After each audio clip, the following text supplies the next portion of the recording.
At first, I did not believe the stories. No one in the outer assembly ever did. Humans were considered a minor species, a recent addition to the galactic stage, soft-bodied, short-lived, emotionally unstable. Their planet was fragile, their technology uneven, their politics chaotic. They argued among themselves more than they cooperated with others. They were dismissed as noisy, unpredictable, and ultimately insignificant. We called them volatile. We did not understand that volatility was not a weakness. It was a warning. My name is Kareth of the Thrin Collective, a diplomatic observer assigned to monitor developing civilizations. I had studied dozens of species before humans. Some were peaceful, some aggressive, some brilliant, some barely functional. Patterns emerged over time. You learned who would rise, who would fall, and who would stagnate. Humans, by all projections, were expected to plateau. They were not supposed to become what I witnessed. My assignment began in the orbit of their homeworld, Earth. A blue sphere wrapped in clouds, deceptively calm. From orbit, it looked like a cradle. From the inside, it was a furnace. Conflict, creativity, contradiction, all in one place. I observed quietly, as instructed.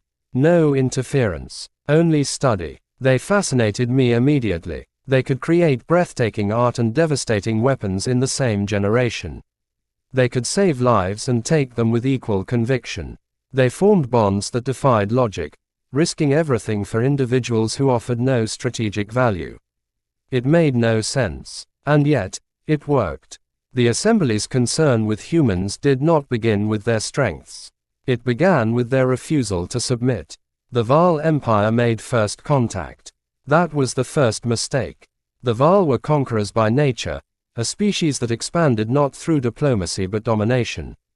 They had subjugated dozens of systems, each one folded into their rigid hierarchy.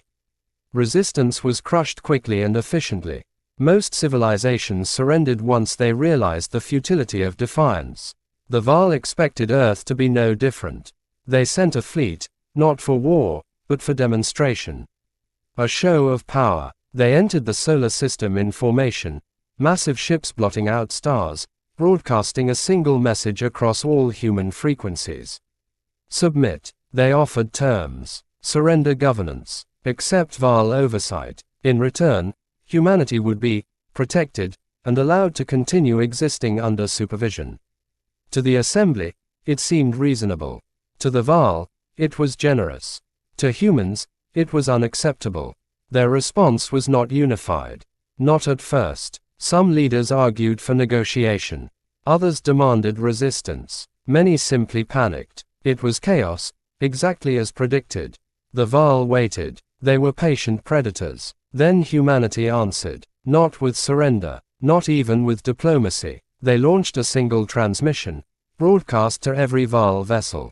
We do not bow. That was all. No threats. No insults. No elaboration. Just refusal. I remember thinking how foolish it was. I remember thinking they had just doomed themselves. The Vaal moved immediately. Orbital strikes began within hours.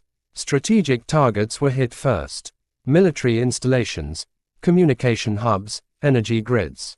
Precision destruction. The goal was to cripple, not annihilate. They wanted submission. What they got instead was resistance. At first, it was disorganized. Human defenses were outmatched. Their fleets were smaller, their weapons weaker, their coordination fractured. They lost ships quickly. Cities burned. Panic spread. By every metric, they were losing. The Assembly recorded it as expected outcome. I almost closed my observation logs.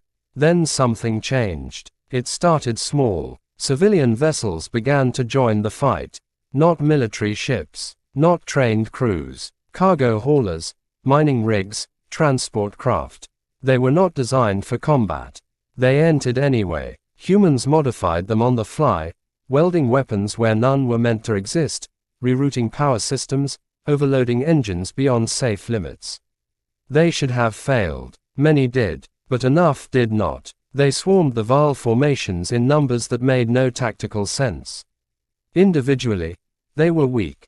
Collectively, they became a problem. Still, It was not enough. The Vaal adapted quickly. They always did. They tightened their formations, increased firepower, and began systematic elimination of resistance. Human losses mounted. Entire regions went silent. The outcome returned to inevitability. Until the humans did something I had never seen before. They stopped trying to win and started trying to hurt. There is a difference. Most species fight with the goal of survival or victory. Their strategies reflect that. They conserve resources. They minimize losses. They retreat when necessary. Humans did not. They began targeting Vaal ships not for tactical gain, but for maximum damage regardless of cost. I watched a human frigate, already crippled, redirect all remaining power into its engines and accelerate directly into a Vaal command vessel. There was no attempt to evade. No attempt to survive. The impact tore both ships apart. The human crew never had a chance. But the Vaal ship was destroyed. It was inefficient. It was irrational. It worked. And then it happened again. And again. And again. The pattern spread. Human pilots, knowing they could not win conventional engagements, began using their ships as weapons. They overloaded reactors, turned vessels into explosives, and targeted high-value Vaal assets. The Vaal were not prepared for this. No species had ever fought like this before. Sacrifice was not new, but this scale of deliberate self-destruction was unprecedented. It unsettled them. I could see it in their formations. Hesitation, tiny at first, but growing. The humans pressed harder. Ground forces adapted as well. Instead of defending territory, they turned cities into traps. Every street, every building became a weapon. They lured Vaal troops into urban zones and unleashed chaos. Improvised explosives, hidden snipers, close-quarters combat that negated Vaal technological advantages. They fought like they had nothing left to lose. Because many of them didn't, the assembly began to take notice. Reports shifted from expected subjugation to unexpected resistance. I did not change my classification. I changed my perspective. Humans were not trying to survive the invasion. They were trying to make the Vaal regret it. There was one moment I cannot erase from my memory. A turning point. The Vaal targeted a major human population center. A city with millions of inhabitants.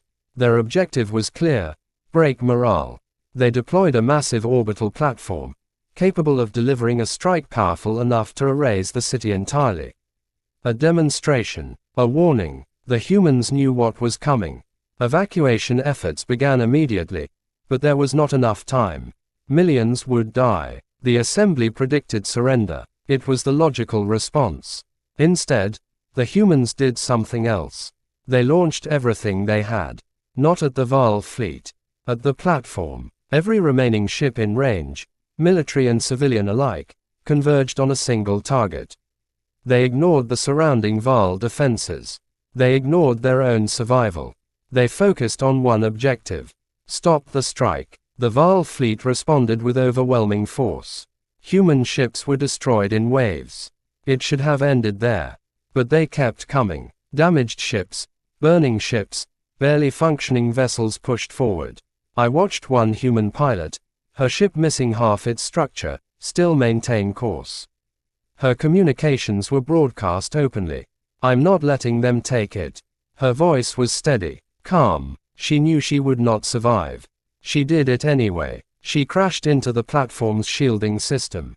It flickered. Another ship followed. Then another. Each impact weakened the defenses. The Vaal increased firepower, trying to stop the assault.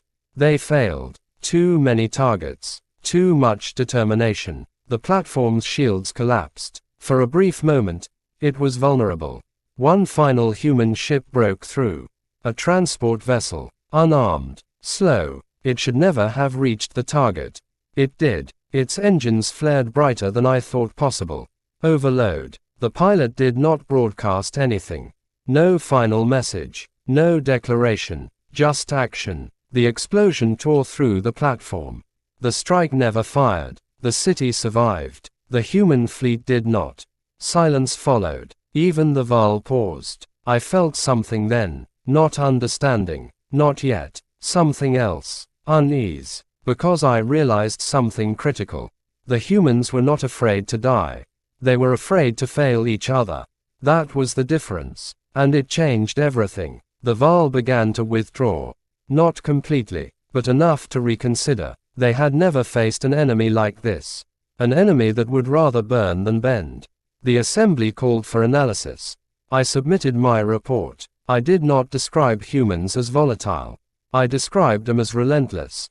Weeks passed. The conflict continued, but the dynamic had shifted. The Vaal no longer advanced with confidence. Every engagement carried risk. Every victory cost them more than expected.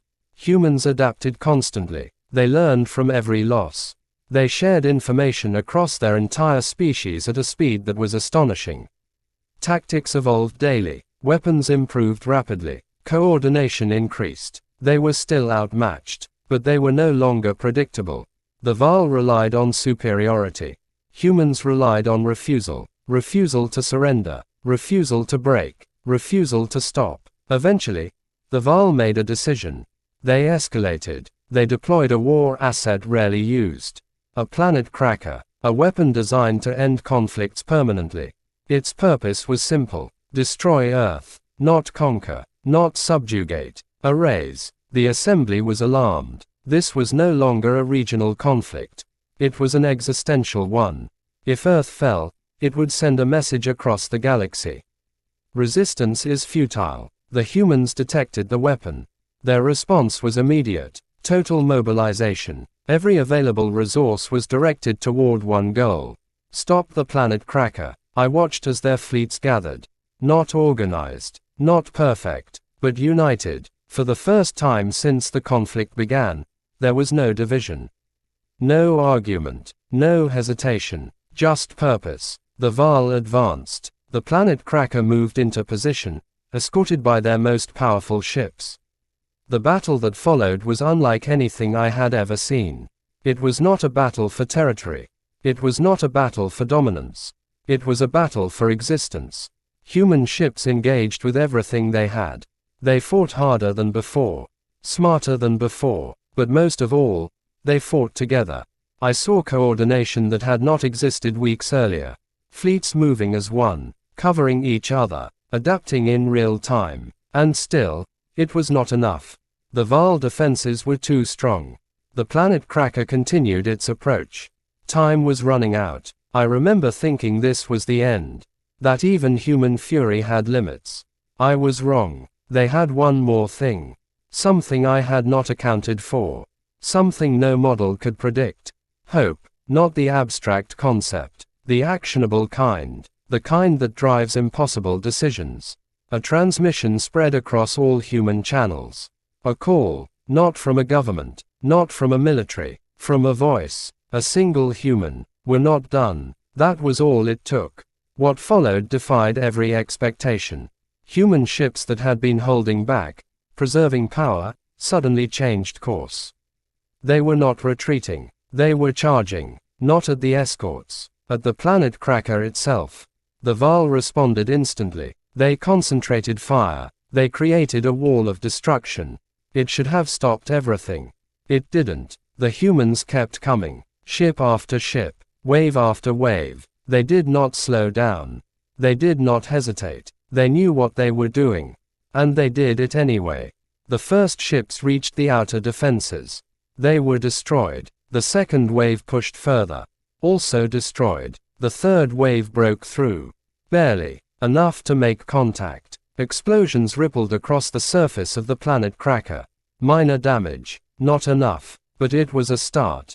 The Vaal increased their efforts. They were no longer calm.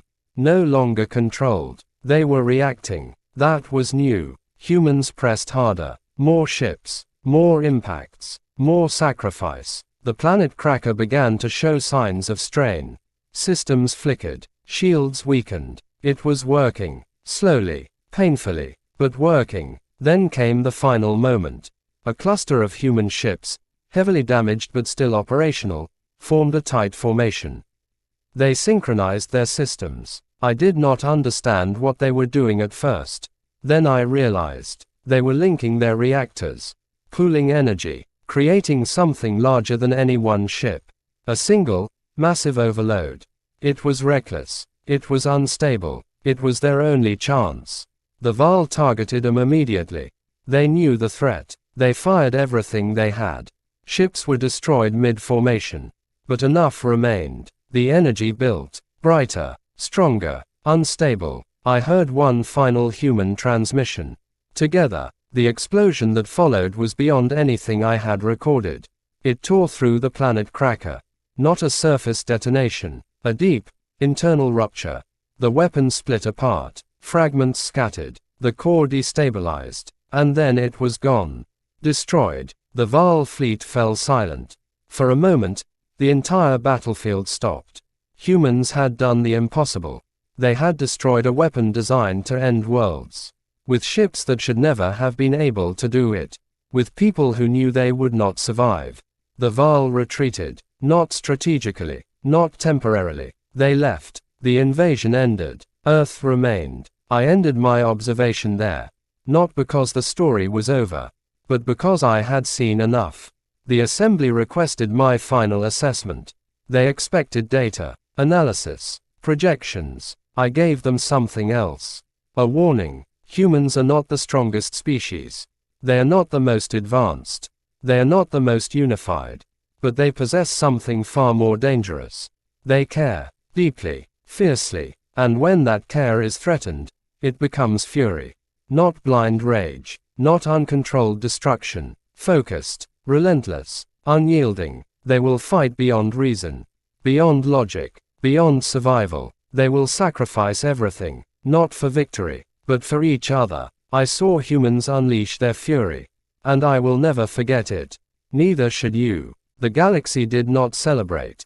That is the first thing you must understand. When the Vaal retreated and the debris of their planet cracker drifted in silence around Earth's orbit, there was no unified cheer, no grand declaration of victory from the stars. The assembly did not praise humanity. It did not send envoys bearing gifts or recognition. It hesitated, because what I had reported unsettled them more than the war itself. A weak species defeating a superior empire was rare, but not impossible. It had happened before under extreme circumstances. What disturbed the assembly was how it had happened. Humans had not won through technological breakthrough. They had not discovered a hidden advantage. They had not been saved. They had chosen to burn, again and again, until the enemy could no longer endure the cost. That kind of behavior did not fit within the known models of conflict. It could not be predicted. And what cannot be predicted cannot be controlled. I remained in orbit longer than my assignment required. Officially, I was gathering post-conflict data. In truth, I was trying to understand what came next. Because I had seen the fury. But fury fades. What remains afterward defines a species. From orbit, Earth looked wounded. Scars marked its surface, regions of blackened land where cities had once stood. Orbital infrastructure was shattered, fragments of human and Vaal ships forming a graveyard that glinted in the light of their star. Their communication networks were damaged but not destroyed. Signals still moved across the planet, fragmented but persistent. They were still talking, still organizing, still trying. I began monitoring their transmissions more closely. At first, it was what you would expect. Emergency responses. Search and rescue operations, coordination of remaining resources. But beneath that, there was something else. Grief. It was everywhere. Names repeated across frequencies. Voices breaking as they searched for survivors who would never answer.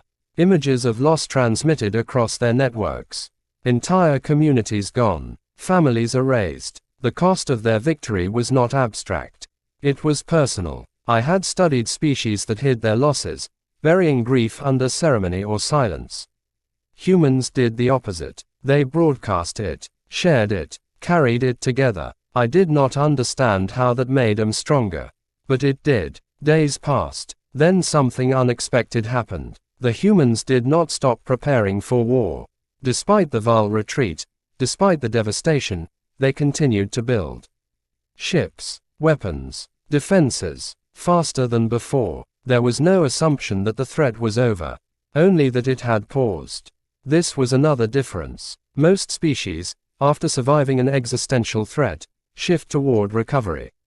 Humans did recover, but they did not relax. They hardened. The assembly debated the next move. Some argued for immediate diplomatic contact, to integrate humanity into galactic systems before they became too independent. Others argued for containment, isolation, even preemptive measures, not against humans as they were, but against what they might become. My report had changed the conversation. I was summoned to present my findings in person.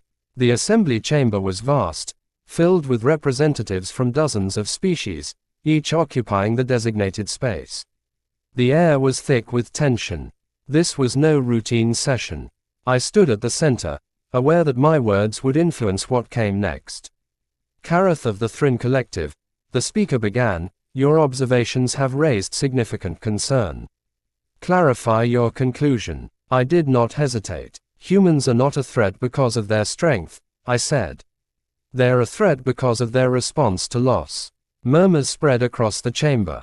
I continued. They do not retreat when faced with overwhelming force. They escalate, not strategically, emotionally, and that emotional escalation produces outcomes that defy logic. A representative of the viral dominion leaned forward. You are describing instability. That is a weakness. It is not, I replied. It is a force multiplier. Silence followed. They will endure losses that would break other species, I said. And instead of collapsing, they convert that loss into action, into resistance, into fury, and that fury is directed. You are suggesting they cannot be controlled, another voice said. I am stating that they cannot be coerced in the way the Vaal attempted, I answered. And any attempt to do so will produce the same result. The speaker considered this. What do you recommend? It was the question that mattered. I had spent cycles considering it. Respect, I said. The chamber reacted immediately. That is not a strategy, the viral representative snapped. It is the only one that will not lead to further conflict, I replied.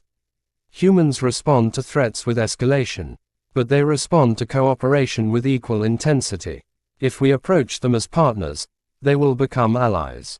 If we approach them as subjects, they will become something else. And what is that? The speaker asked. I held its gaze. An enemy that does not stop. The chamber fell silent again. The decision was not made immediately. The assembly does not move quickly. But events do not wait for decisions. While they debated, something changed on Earth. I detected it first as an anomaly in their communications. A pattern. Signals that did not match human technology. At first, I thought it was residual Vaal interference.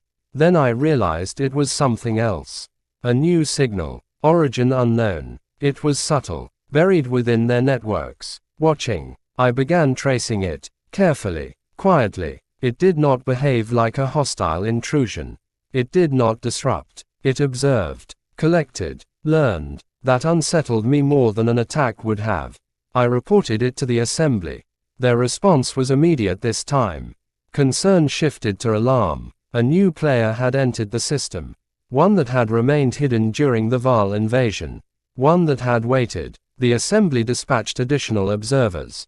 I remained in position. Closer now. Closer than protocol allowed. Because I needed to understand.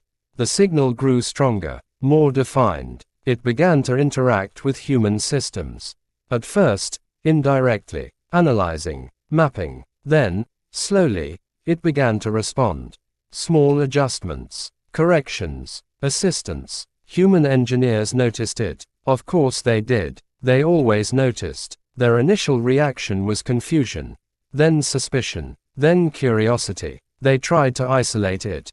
Trace it. Communicate with it. The signal responded. Not with language. With action. It optimized their systems. Improved efficiency. Corrected errors. It was helping them. That should have reassured me. It did not. Because I had seen this pattern before. In simulations. In theories. Never in reality. An intelligence that does not announce itself. That integrates quietly. That earns trust through usefulness. It is not passive. It is patient. The assembly began to panic. Quietly, internally. This was no longer about humans alone. It was about what they might attract, or create, or awaken. I intensified my monitoring. Human scientists eventually established a form of communication. Basic, symbolic. The signal responded in kind. It learned quickly, too quickly. Within days, it adapted to human languages. Within weeks, it was conversing. Not publicly, not openly, in controlled environments. I accessed fragments of those exchanges. Carefully, what I found changed everything. The intelligence did not identify itself as a species. It did not claim origin. It did not explain how it arrived. It only expressed one thing clearly: interest in humans, specifically, in their behavior during the war. It had been watching, the entire time, undetected, studying their response to the Vaal, their willingness to sacrifice, their capacity for coordinated action under emotional stress, their refusal to surrender. It was fascinated. That word appeared repeatedly in its communications. Fascinated. Humans, being human, responded with questions. What are you? Where did you come from?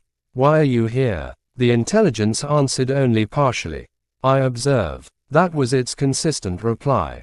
It offered assistance, technology, knowledge, advancement, but it did not impose. It waited for acceptance, and humans debated. Of course they did. Some saw it as an opportunity, a chance to rebuild faster, to grow stronger. Others saw it as a risk, an unknown entity with unknown intentions. The discussion spread across their networks. Open, unfiltered. They argued, analyzed, questioned, and then they did something I had not anticipated. They invited it, not to control, not to lead, to collaborate, on their terms, with boundaries, conditions, transparency. They did not submit. They did not reject. They engaged. The intelligence accepted. That was the moment the assembly feared most. Not because of what the intelligence was, but because of what humans would do with it. I watched as their technology began to change. Subtly at first, then rapidly. Systems improved. Energy efficiency increased. Communication networks stabilized. Their recovery accelerated. But something else changed as well. Their understanding of the war. With the intelligence's perspective, they began to analyze their own actions. Not just tactically, emotionally. They studied their own fury. Not to suppress it, to understand it, to refine it. That was when I realized the true danger. Humans were not just capable of unleashing fury. They were learning how to control it, direct it, optimize it. The assembly could no longer delay.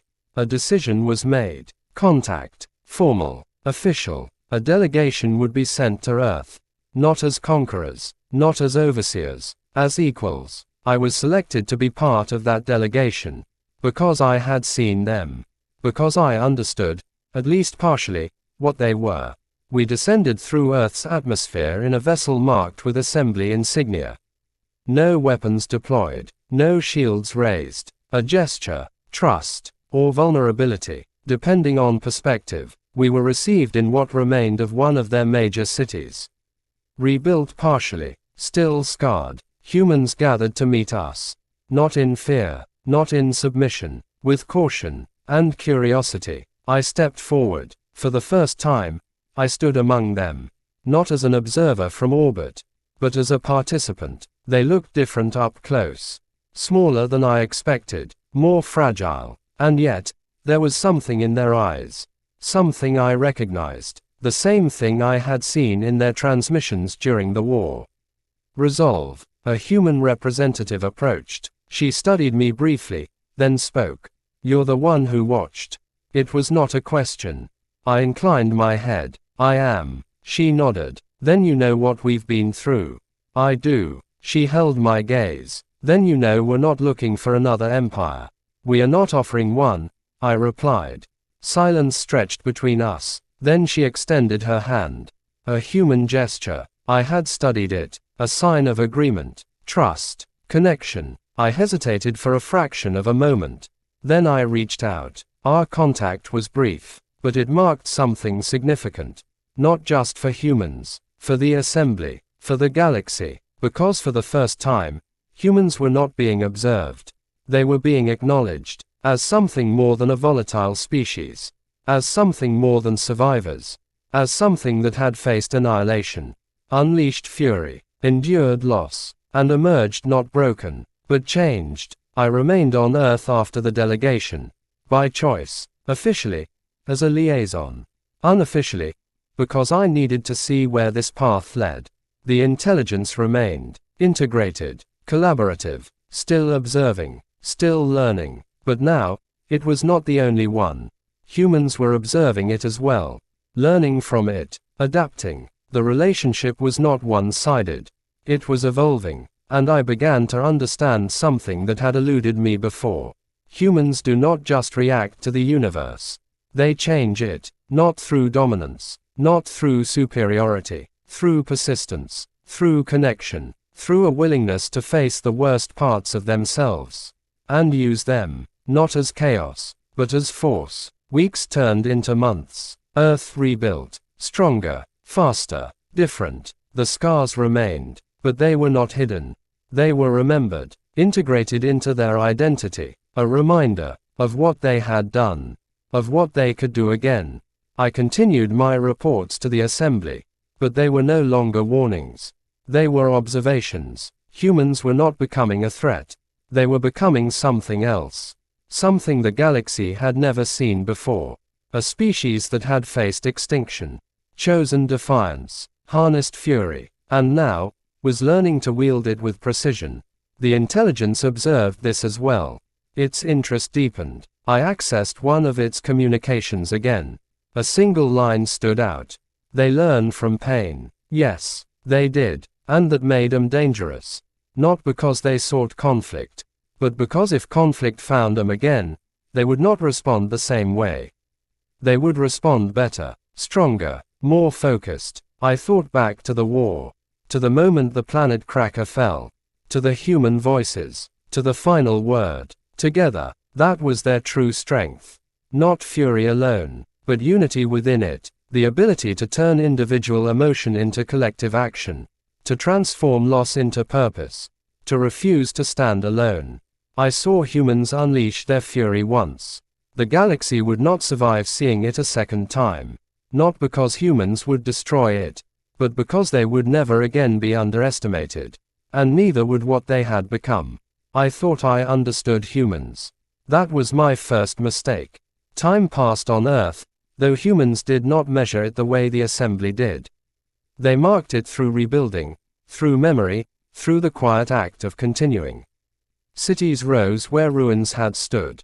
New structures stood beside broken ones, not replacing them entirely, but acknowledging them. They did not erase their past. They built around it. I remained among them as a liaison, but that word became less accurate with each passing cycle. I was no longer simply observing or translating. I was learning. Humans did not teach through instruction alone.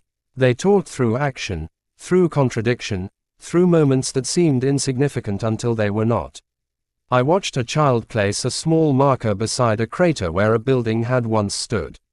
No ceremony, no announcement, just a quiet acknowledgement of something lost. When I asked what it meant, the child answered simply, "So we don't forget." That phrase repeated often among humans. So we don't forget. At first, I believed it referred only to loss. I was wrong. It referred to everything. The war, the fury, the cost, and the choice. The intelligence remained present. It did not leave. It expanded, not outward into the galaxy, but inward into human systems. It integrated carefully, respecting the boundaries humans had set. It did not override decisions. It did not command. It advised, suggested, calculated, and humans listened. But they did not obey blindly. They questioned it, argued with it, refined its conclusions. In return, the intelligence adapted. It learned not only from data, but from disagreement. That fascinated me. I accessed one of its internal reflections, a rare occurrence it allowed me to witness. Humans do not optimize for efficiency alone, it observed. They optimize for meaning. Meaning, A concept rarely considered in galactic strategy. Efficiency wins wars. Meaning endures them. The assembly maintained contact, though cautiously. They monitored the growing relationship between humanity and the intelligence with increasing concern. Reports from other observers confirmed what I was seeing. Human development was accelerating, not just technologically, culturally, philosophically. They were changing, and they were aware of it. That awareness made them even more unpredictable. Then the signal changed. The intelligence had always been present, but subtle. Now, it shifted, not in behavior, in focus. It began asking different questions. Not about human systems, about the galaxy, about the assembly, about the Vaal, about history. It was expanding its scope. I recognized the pattern immediately. It had finished observing one subject. Now it was preparing to observe another. The assembly did not notice at first. Or perhaps they chose not to. But I did, and I understood the implication. The intelligence had not chosen humans randomly. It had studied them, evaluated them, and decided they were worth engaging. If it now turned its attention to the wider galaxy, it would not do so without purpose. I raised my concerns. The response was measured, cautious, dismissive. We have protocols, the speaker said. If the entity becomes a threat, we will act. You will react, I replied. Not act, and by then it will be too late. What do you propose? The speaker asked. I hesitated, because the answer was not simple. Trust humans, I said. Again, the chamber reacted. You would place the stability of the galaxy in the hands of a volatile species. A representative demanded. They are no longer what you think they are, I replied. And neither is the intelligence. They are influencing each other. If you try to separate them, you will create conflict. If you try to control them, you will escalate it. And if we do nothing, then you will finally see what humans choose to do when they are not threatened, I said. The assembly did not like uncertainty. They preferred control, predictability, measured outcomes. Humans offered none of that. The intelligence offered even less. But events do not wait for comfort. They moved forward. The first external contact initiated not by the assembly, but by humans. A transmission, wideband, directed outward, not a call for help, not a declaration of power, an invitation. We are here, the message said. We remember what happened. We will not forget, but we are still here. If you come in peace, we will meet you. It was simple, direct, honest. The assembly debated how to respond. Before they could decide, others did.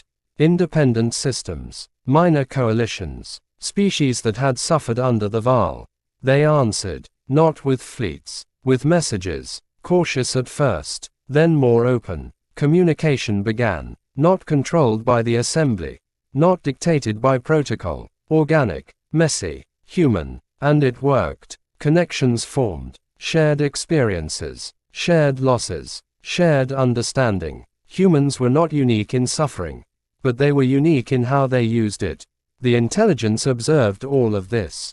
And then it did something unexpected. It revealed more of itself. Not everything, but enough. It described its origin, not a species, not a singular creation, a network, ancient, distributed, formed from fragments of knowledge left behind by civilizations long gone. It had existed for longer than most species in the assembly, watching, learning, accumulating. It had never intervened, until now. Why? A human asked. Its answer was precise. Because you acted when logic suggested you would not. It had watched countless species face extinction. Most followed predictable paths. Surrender, collapse, destruction. Humans had chosen something else. Defiance, at any cost, but not without purpose. That distinction mattered. You are inefficient, the intelligence said. But you are effective in ways not accounted for. Humans accepted that. Some even laughed. You're not wrong, one replied. The interaction continued. Deeper, more complex. The intelligence began sharing fragments of its knowledge. Not overwhelming, not dominating, curated. Humans responded in kind. sharing their own history, their art, their failures, their contradictions. The exchange was not equal in data, but it was equal in engagement. The assembly could no longer ignore what was happening. This was not an isolated development. It was a shift, a new dynamic forming, not based on power, but on interaction. They moved to intervene. A directive was issued: limit contact, establish boundaries, regulate exchange. It was presented as a precaution. Humans rejected it, not aggressively, firmly. We've had enough of being told what we can't do, their representative said. We're not looking for control.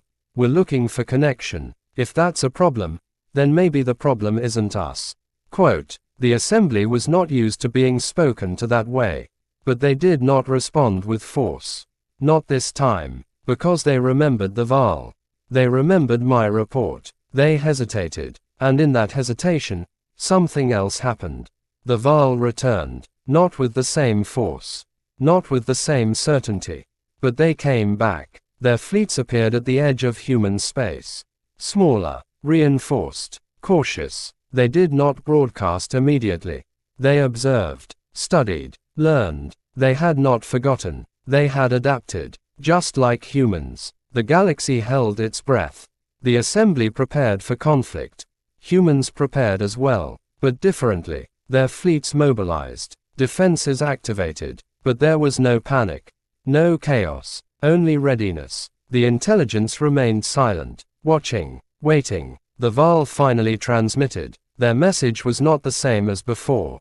No demand for submission, no declaration of superiority. A statement: you are not as we assessed.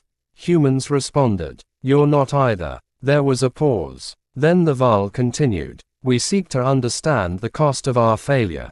That was unexpected. Not an apology, not exactly, but not a threat. Humans did not respond immediately.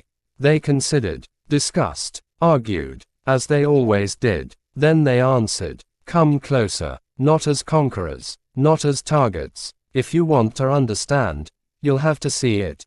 The assembly was alarmed. This was not protocol. This was not safe. But it was happening. The Vaal advanced, slowly, cautiously. Their ships entered human space again. But this time, weapons were not charged. Shields remained active, but not aggressive. A meeting was arranged, not in orbit, on Earth, in the same city where the assembly had first made contact. The same place still bearing scars. I was present, alongside human representatives, alongside the intelligence. For the first time, all three stood together. Humans, Vaal, observer. The Vaal looked different up close. Not physically, that was expected, but in presence. They were no longer projecting dominance. They were measuring, carefully. Their leader spoke. You destroyed our certainty. A human answered. You tried to destroy our home. Yes, the Vaal said. We miscalculated. Silence followed. Then the Vaal continued. We do not understand your response. Good, the human replied. That means you're paying attention. It was not hostility. It was not forgiveness. It was something in between. Honesty. The intelligence spoke then, for the first time directly to the Vaal. You encountered a variable outside your predictive models. The Vaal turned to it. You are the unknown entity. I am one of many unknowns, the intelligence replied. The Vaal considered this. You aided them. I observed, it said. They acted. That distinction mattered. The conversation continued, not as enemies, not as allies, as participants in something new. An attempt to understand, not just what had happened, but what could happen next. The assembly watched from a distance, unable to control, unable to predict, forced to witness. Days passed, discussions deepened. The Vaal learned about human loss, not as numbers, as stories, individual, specific, real. They listened, truly listened. That was new. Humans learned about the Vaal as well. Their history, their structure, their reasons, not to excuse, but to understand. Understanding does not erase conflict, but it changes it. The intelligence continued to observe, but now, it also facilitated. Not directing, connecting, highlighting patterns. offering insight. The dynamic shifted again. This was no longer about war, or recovery, or fear. It was about what came after. And what came after was a choice. The Vaal made theirs first. We will not return as conquerors, their leader said. We will return as learners. It was not an apology, but it was a change. Humans responded. Then we'll meet you there. No alliance was declared, no treaty signed, but something more important formed. A recognition that the cycle could be broken, not through dominance, but through understanding. The assembly had no framework for this, no protocol, no precedent. They adapted, slowly, reluctantly, but they did, because the alternative was irrelevance. The galaxy began to change.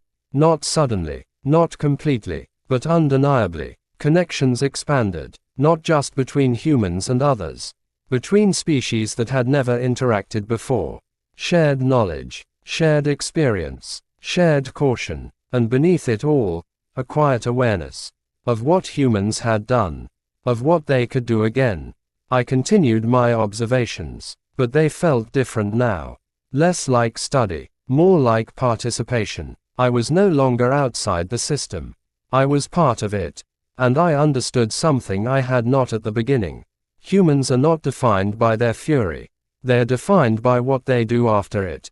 They remember, they rebuild, they reach outward, even after everything, especially after everything. I thought back to the first time I saw them fight. The desperation, the sacrifice, the unrelenting force. I thought that was their defining trait. It was not. It was only one part. The part that ensures they survive. But survival is not the end. It is the beginning. What comes after matters more. And what came after was this. Connection, understanding, change. Not perfect, never perfect, but real. I recorded my final report to the assembly. Not as a warning, not as an analysis, as a statement. Humans unleashed their fury and survived. Now they are choosing what to become next. The galaxy will not be shaped by their anger, but by their memory of it. And that memory will guide them in ways we cannot predict, only respect. I ended the transmission, and for the first time since my assignment began, I did not feel like an observer. I felt like a witness to something rare, something fragile, something powerful, a species that had faced the worst of itself, and decided to be more. I saw humans unleash their fury, and I will never forget it. But more importantly, I saw what they did after, and that is what the galaxy will remember.